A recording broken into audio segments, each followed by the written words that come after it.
নমস্কার বন্ধুরা, আপনাদের সবাইকে স্বাগত জানাই। আমি আজকে এঁচোড়ের একটা রেসিপি নিয়ে চলে এসেছি। এঁচোড় খুবই সুস্বাদু এবং খুবই উপকারী একটা সবজি, এটা আমরা সবাই জানি। প্রচুর আয়রন আছে এবং নানা রকম ভিটামিন রয়েছে। তো এঁচোড় যদি ঠিক মতো রান্না করা হয় তাহলে মাংসের মতোই সুস্বাদু হয়। মানে আমিষাশীদের কথা বলছি, মানে তারা তো মাংস খুব ভালোবাসেন, তো তাদের কথাই বলছি যে মাংসের মতোই সুস্বাদু এটা হয় যদি ঠিক মতো রান্না করা হয়। তো এঁচোড় কাটা এক ঝামেলা। এরকম দেখুন, এই কেটে এই আঠাটা আগে একটু মুছে বাদ দিয়ে দিতে হবে, তারপর হাতে তেল লাগিয়ে, সর্ষের তেল লাগিয়ে এটাকে ঠিক মতো কাটতে হবে। তো আজকাল অবশ্য বাজারে কেটেও দেয় অনেক জায়গায়, সব জায়গায় না দিলেও শহরে এগুলো কেটেই দেয়। তো এটাকে আগে কেটে নিয়েছি এঁচোড়টা। তো কেটে একটু জলে ভিজিয়ে রেখেছি।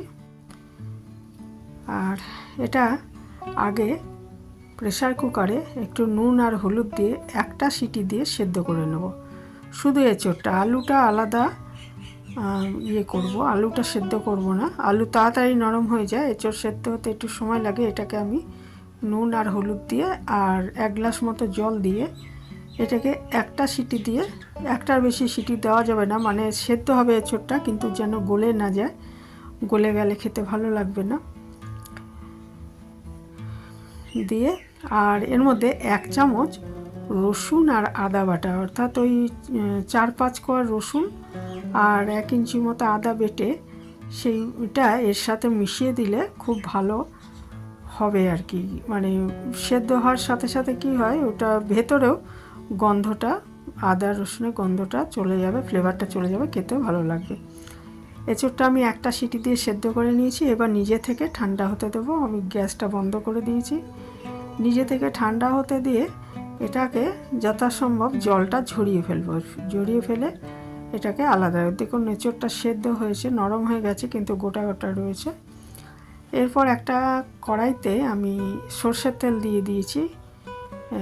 একটু এইসব এঁচোড় রান্না করতে একটু তেল বেশিই লাগে, তবে আমি যথাসম্ভব কম তেলই করার চেষ্টা করেছি। তো আলুগুলোকে, একটা বড় আলু ডুমো ডুমো করে কেটে ধুয়ে রেখেছিলাম, সেটাকে আগে নুন হলুদ দিয়ে ভেজে নিচ্ছি। আলুটা এরকম ভেজে নিলে খেতে খুব ভালো লাগবে, সেদ্ধ করে নিলে কিন্তু সেই টেস্টটা আসতো না। ওই জন্য আমি আলুটাকে সেদ্ধ করিনি, এটাকে তেলে আগে নুন হলুদ দিয়ে ভেজে নিচ্ছি। আর নুনটা ভাগে ভাগে দেওয়া হচ্ছে, এঁচোড় সেদ্ধ করার সময়ও দেওয়া হয়েছে। এঁচোড়টা ঝরিয়ে রেখে দিয়েছি জলটা, কিন্তু জলটা ফেলবো না, ওই জলের মধ্যে আদা রসুন সবই রয়েছে, ওইটাকে আমি পরে তরকারিটার মধ্যে দিয়ে দেবো। আলুটা ভেজে তুলে রেখেছি, তারপর ওই তেলের মধ্যেই আমি এঁচোড়টা একটু ভেজে নিচ্ছি, তাহলে খেতে ভালো লাগবে। এঁচোড়টা জল ঝরিয়ে রাখা হয়েছিল, এবার সেই জল ঝরানো এঁচোড়টাকে একটু ভেজে নিচ্ছি। আর ওইদিকে ওই সেদ্ধ জলটা রয়েছে, ওটা আমি পরে মেশাবো। এঁচোড়টা ভেজে তুলে নেওয়ার পর এর মধ্যে আর একটু তেল দিয়ে, আর আমি 1 চামচ ঘি এখনই দিয়ে দিয়েছি। ঘিটা একদম লাস্টেও দেওয়া যেত, যেহেতু আমি এখন আর তেল দেবো না, ওই জন্য যাতে মশলাটা ভাজা যায়, সেই জন্য আমি 1 চামচ ঘি এই সময়টা দিয়ে দিয়েছি। ফোড়ন হিসাবে 2টো লবঙ্গ, 2টো এলাচ, 1 টুকরো দারচিনি, এগুলো দিয়ে দিয়েছি। দিলাম 2টো তেজপাতা, 2টো শুকনো লঙ্কা আর একটু সাদা জিরে, এগুলো ফোড়ন হিসাবে দিয়ে এটা ভেজে নেব। ভেজে নেওয়ার পর যেগুলো একটু গন্ধ ছেড়ে যাবে, তখন একটু সাদা জিরে, আমি ছোটো 1 চামচ সাদা জিরে দিয়ে দিয়েছি। সব মশলাগুলো যখন গন্ধ ছেড়ে যাবে, তখন আমি 2টো মাঝারি সাইজের পেঁয়াজ একদম ছোট ছোট টুকরো করে কুচি করে রেখেছিলাম, সেটা দিয়ে দিলাম। দিয়ে এটা একটু ভেজে নেব।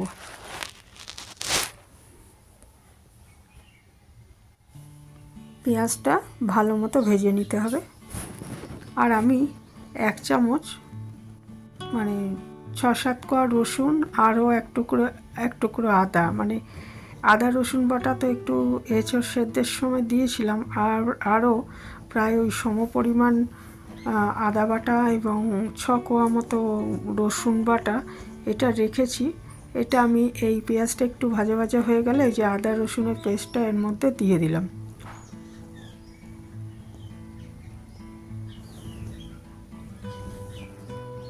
দিয়ে ভালো মতো ভেজে নিচ্ছি। পেঁয়াজ এবং আদা রসুনের গন্ধটা চলে যাওয়া অবধি এটা একটু ভেজে নিতে হবে।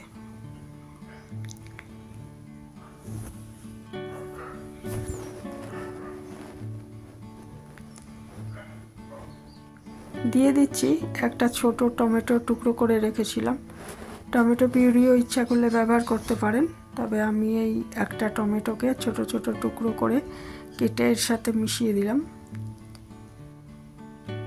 এই সময় একটু নুন দিতে হবে। নুনটা আমাদের বুঝিয়ে দিতে হবে, আমি কিন্তু 3 খেপে নুন দিলাম, তো সেটা বুঝেই দিতে হবে। হ্যাঁ, একটু নুন আর হলুদ দিয়ে দিলাম। তারপর দিয়ে দিচ্ছি একটু জিরে গুঁড়ো, 1 চামচ মতো ধনে গুঁড়ো,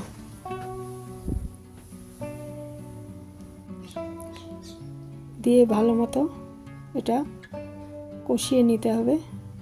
দরকার হলে এই সময়টা একটু সামান্য একটু ওই সেদ্ধ করে রাখা জলটা, কারণ মশলা যেহেতু ভিজিয়ে রাখিনি গুঁড়ো মশলাটা, সামান্য একটু জল দিয়ে একটু ভেজে নিতে হবে মশলাটা।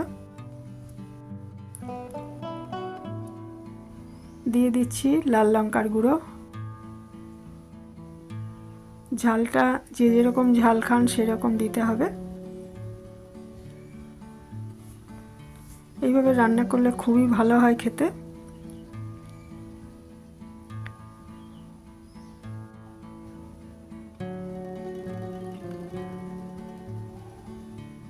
খুব ভালো মতো মশলাটা কষিয়ে নিচ্ছি।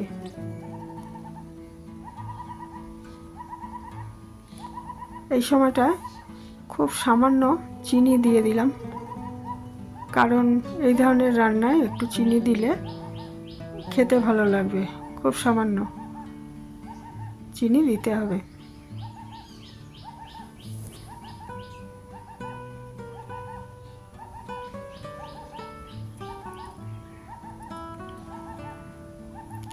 মশলাটা কাঁচা গন্ধ যখন একদম চলে যাবে, মশলাটা ভাজা হয়ে যাবে, তখন এর মধ্যে ভেজে রাখা আলু আর এঁচোড়টা দিয়ে দিতে হবে।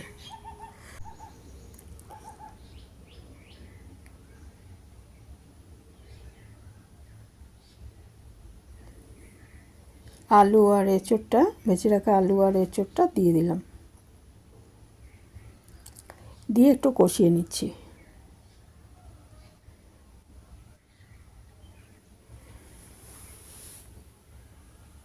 একটু কষিয়ে নিয়ে এর মধ্যে যে এঁচোড় সেদ্ধ যে জলটা ছিল সেটা দিয়ে দেবো, আর একটু জল দিয়ে দিতে হবে, কারণ ওই জলটা একদম কমই আছে, কাজেই আর একটু পরিমাণ মতো জল দিয়ে দিতে হবে।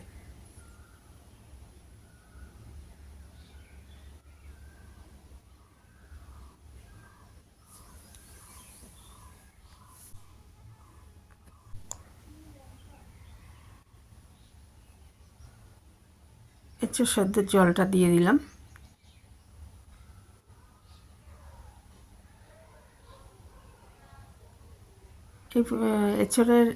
এঁচোড় এইভাবে রান্না করলে ভাতের সাথে দারুণ লাগবে, রুটির সাথেও ভালো লাগবে।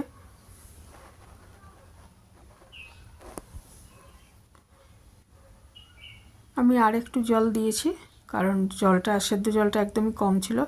তারপর ঢাকা দিয়ে 4-5 মিনিট রান্না করে নেব। মাঝে একবার ঢাকাটা খুলে আমি নেড়ে দিয়েছি, সব ওপর নিচ করে দিয়েছি সমস্ত সবজিগুলো, যাতে সমস্ত জিনিসগুলো ভালো মতো মিশে যায়।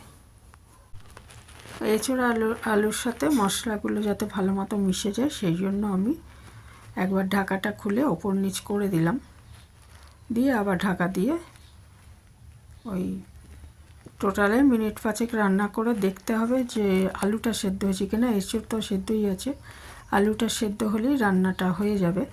এবং লাস্টে একটু ঘি আর গরম মশলা দিয়ে দিতে পারেন, তাহলে এটা একদম পরিবেশনের জন্য রেডি হয়ে যাবে। তো এই ছিল আমার আজকের রেসিপি। পুরানো বন্ধুদের অনেক ধন্যবাদ, আর নতুন বন্ধু কেউ এসে থাকলে চ্যানেলটা সাবস্ক্রাইব করা অনুরোধ রইল। এখানেই শেষ করছি। ভালো থাকবেন সবাই।